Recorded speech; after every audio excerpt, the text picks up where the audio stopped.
times have we done something, we had an idea that we just get clipped right away, or you realize 5 minutes into it, this isn't what you thought. This was everything I thought it was going to be. When we first got started in the screen printing business, I owned a skateboard shop and a pizzeria. And my wife had an employee that worked for her, and his name was Jim.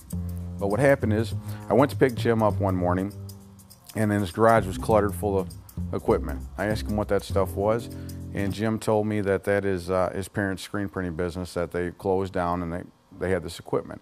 And I said, I'll give you $1,000 on one condition if you bring it over. They brought it over, they helped me set it up a little bit, and we were off. So I went out and I started selling screen printing stuff. Shirts, hats. I took on a shirt job that was 3,000 pieces. And so I started printing these shirts, and they started sticking to the board. The ink started sticking in the screen because the board was getting hot. I called like 12 screen printers that had auto shops. And I said, listen, this is the predicament I'm in. I finally get a hold of a shop. They said, listen, we'll do it for half. We'll split it. I was like, okay. So we go down there, right? And I'd never seen an automatic screen printer working. Man, I was watching this thing going. I was like, oh my God, man, this thing just kicks them out. And the guy did like 1,700 shirts in a morning. Half of them. I was like, you get 1,700 shirts like that fast? It made me think, and I thought, you know what, I'm gonna get one of them automatic presses. So I was on a mission. And I got one, installed it, and it was an M&R. Well, we get this job, and I thought, you know what, I was sitting around there with a buddy of mine one night, and I thought, you know what, we had to turn that thing on. So him and I, it was me in the beginning, and then he was taking shirts off, and then you know what, we never thought about the end of the dryer.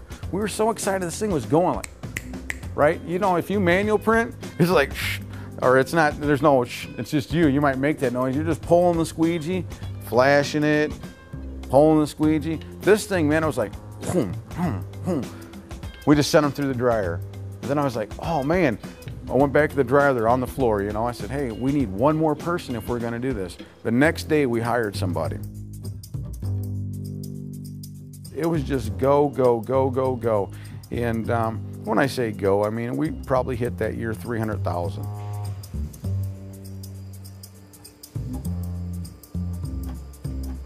Well, we were a little place. We were 23 foot wide by 70 foot long. That was our building. We'd have a truck parked outside. We'd block traffic for 45 minutes, and we'd unload 20,000 t-shirts, 25,000 t-shirts by hand. We would have an assembly line. My kids would come down, my kids' friends would come down, and the shirts were handed, right? It was an amazing time. I remember one time I thought, you know what? We need to buy ink in bulk.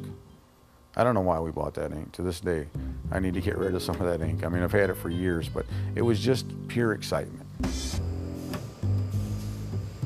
I can just say that we got M&R into our fold, and we've never looked back.